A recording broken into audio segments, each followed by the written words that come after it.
বিসমিল্লাহির রহমানির রহিম। প্রিয় দর্শক, মোল্লা ইউনানি ও হোমিও দওয়াখানার পক্ষ থেকে আপনাদেরকে শুভেচ্ছা জানাচ্ছি। আজকে আমি আপনাদের জন্য একটা গুরুত্বপূর্ণ ভিডিও নিয়ে আসছি, যেটার দ্বারা অনেক গুরুত্বপূর্ণ এবং মারাত্মক রোগের চিকিৎসা হয়ে থাকে।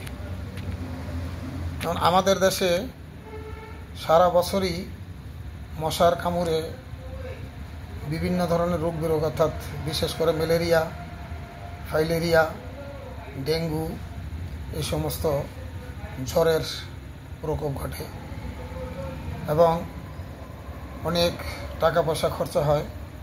তারপরে দেখা যায় আরোগ্য হতে অনেক কষ্ট হয়।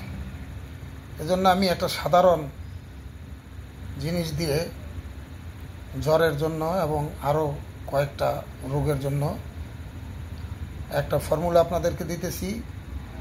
আপনারা সবাই ঘরে বসা এই ফর্মুলা প্রয়োগ করে বেশ কিছু রোগের থেকে উপকারিতা হাসিল করতে পারবেন। আপনারা স্ক্রিনে যে দুইটা জিনিস দেখতেছেন, এখানে একটা হচ্ছে সৈন্ধব লবণ, সিন্ধু লবণ বলে, সৈন্ধব লবণ বলে, সমুদ্র লবণ বলে, ইংরেজিতে রক সল্ট বলে। এটা আমি এখানে নিয়েছি 25 গ্রাম এবং 100 গ্রাম নিয়েছি তাল মিশ্রি। এই দুইটা হলো আমার মেন ইনগ্রিডিয়েন্টস। এই দুইটাকে একসাথে পিষে একদম পাউডার করে নিতে হবে, অর্থাৎ টেলকাম পাউডার যেরকম, এরকম করে নিতে হবে। নেওয়ার পরে এরপরে এটা আমি আপনাদেরকে বলবো কীভাবে খেতে হবে এবং কতটুকু খেতে হবে। আমার লিখিত মধু ও কালিজিরার 125টা উপকারিতার বইয়ের থেকে শেষের দিকে আপনারা এরকম পাবেন সোলেমানি মিঠা চূর্ণ। এই যে এখানে দেখেন সোলেমানি মিঠা চূর্ণ নামে এই যে আছে সোলেমানি মিঠা চূর্ণ, এবং এটার মধ্যে বিশদভাবে সব লেখা আছে এটা সম্বন্ধে, এটা কিভাবে খেতে হবে। তো আমি আপনাদেরকে ধারাবাহিকভাবে কয়েকটা জানাইতেছি। যদি ম্যালেরিয়া হয় বা যে কোনো জ্বর হয়, তো এই চূর্ণ 3 গ্রাম দিনে 3 বার গরম পানির সাথে খাওয়াইতে হবে। 4-5 মিনিটের মধ্যে ঘাম বাহির হইয়া জ্বর আরোগ্য হবে। দ্বিতীয়বার হয়তো নাও হইতে পারে, যদি আবার হয় তাহলে আরেকবার খাওয়াইলেই ইনশাল্লাহ পুরা সুস্থ হবে। দ্বিতীয় যেই উপকারিতা আমি বলবো সেটা হচ্ছে সর্দি ইনফ্লুয়েঞ্জায় এভাবেই 3 গ্রাম হালকা গরম দুধের সাথে সকালে এবং বিকালে 2 বার খেতে হবে। ইনশাল্লাহ সর্দি জ্বর ইনফ্লুয়েঞ্জা থেকে মুক্ত হবে। তৃতীয় যে উপকারিতা আমি বলবো সেটা হচ্ছে বদহজম, ক্ষুধা মন্দা, অর্থাৎ খানা খেতে ভালো লাগে না, খানা হজম হয় না, এইভাবে যদি হয় তাহলে আপনারা 1 গ্রাম ঠান্ডা পানি দিয়ে গরমের সিজনে এবং গরম পানি দিয়ে শীতের সিজনে সকাল বিকাল 2 বার খাওয়াইলে ইনশাল্লাহ এটা থেকে আরোগ্য হবে। তবে এর জন্য কমসে কম 1 সপ্তাহ রেগুলার খাওয়া দরকার, তাহলে পেটের যাবতীয় রোগের থেকে ইনশাল্লাহ মুক্তি পাবে। এরপরে আমি যে উপকারিতার কথা বলবো সেটা হলো হাঁপানি। অ্যাজমার জন্য অনেক কষ্ট বোধ করে থাকেন, অনেক মা বোনরাও করেন, বিশেষ করে বৃদ্ধ বয়সে এবং শীতের দিনে এটার প্রকোপ খুব বেশি হয়। এজন্য আপনাদের কি করতে হবে, আধা পোয়া বলতে অর্থাৎ 1 কাপ গরম পানিতে 3 গ্রাম এরকম মিশাইয়া দিনে 4 বার, অর্থাৎ 4 ঘন্টা পর হলে 4 বার হয়ে যায়, এই রুগীকে খাওয়াবেন, ইনশাল্লাহ আরোগ্য হবে।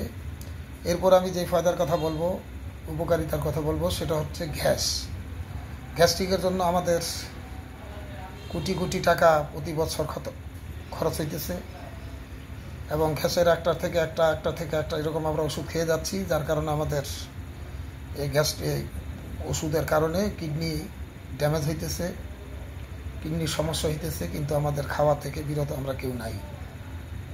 এই গ্যাসের থেকে যদি আপনারা রেহাই পেতে চান এবং যাদের পেট ফুলে যায় গ্যাসের কারণে, এবং পেটের ভিতরে গড়গড় শব্দ হয়, বাচ্চাদেরও হয়, বড়দেরও হয়। তো বাচ্চাদের জন্য হাফ ডোজ হবে, অর্থাৎ অর্ধেক পরিমাণ, আর বড়দের জন্য 4 গ্রাম দিনে 3 বার গরম পানির সাথে খাবে। ইনশাল্লাহ তার এই পেটের গ্যাস এবং পেট ফুলা থেকে সে রেহাই পাবে। এরপরে আমি যে উপকারিতার কথা আপনাদের কাছে বলবো সেটা হলো যাদের অতিরিক্ত ঘাম হয়, ঘামের কারণে অনেক ছেলে পেলে দেখা গেছে যে তারা লেখাপড়া করতে পারে না, কিছু লিখতে গেলে হাত ভিজে যায়, কাগজ ভিজে যায় এবং কিতাবাদি বই ভিজে যায়, এমনকি শরীরের কাপড় চোপড়ও ভিজে যায়। এই অতিরিক্ত ঘামের জন্য আপনারা কি করবেন, 3 গ্রাম এখান থেকে চূর্ণ নিয়ে গরম দুধ অথবা ঠান্ডা অথবা সাধারণ পানিতে দিনে 2 বার সকাল বিকাল খাবে। ইনশাল্লাহ অতিরিক্ত ঘাম কমে যাবে। এরপরে সর্বশেষ আমি যে কথাটা উপকারিতা বলবো সেটা হলো যাদের যক্ষা, প্রাথমিক যক্ষা অর্থাৎ শুরু হয়েছে, যক্ষা ধরা পড়ছে, যক্ষা হয়েছে, তো তাকে কি করতে হবে, 4 গ্রাম ঔষধ নিয়ে 4 ঘন্টা পর পর বকরির দুধের সাথে, বকরির দুধকে গরম করে বকরির দুধের সাথে খেতে হবে। এবং যদি কোনো মা বোন এরকম প্রেগনেন্সি অবস্থায় থাকে, গর্ভাবস্থায় থাকে এবং ছোট বাচ্চাদেরকে খাওয়ানো যাবে, তবে হাফ ডোজ অর্থাৎ অর্ধেক করে দিতে হবে। এখানে আমি যে ডোজের কথা বলছি সেটা হচ্ছে 1 গ্রাম, প্রতি ডোজ 1 গ্রাম, যদি বাচ্চারা হয় তো আধা গ্রাম করে খাবে। এইভাবে খেলে ইনশাল্লাহ এই সমস্ত রোগের থেকে যেগুলি উপকারিতার কথা বললাম আমি এগুলি থেকে রেহাই পাবে। আপনারা যদি মনে করেন যে এটা সবার জন্য উপকার হবে, সবাই ভালো হবে, তো সাদগায়ে জারিয়া মনে করে আপনারা লাইক করতে পারেন, শেয়ার করতে পারেন। এবং আমার ধারাবাহিক ভিডিও থেকে আপনারা যদি উপকারে নিতে চান তাহলে বেল আইকনকে আপনি বটন দাবাই দিবেন। ইনশাল্লাহ অন্যান্য যারা উপকারিত হবে আপনারও এরকম সওয়াব হইতে থাকবে। আজকে আমি এখানেই রাখলাম। আসসালামু আলাইকুম।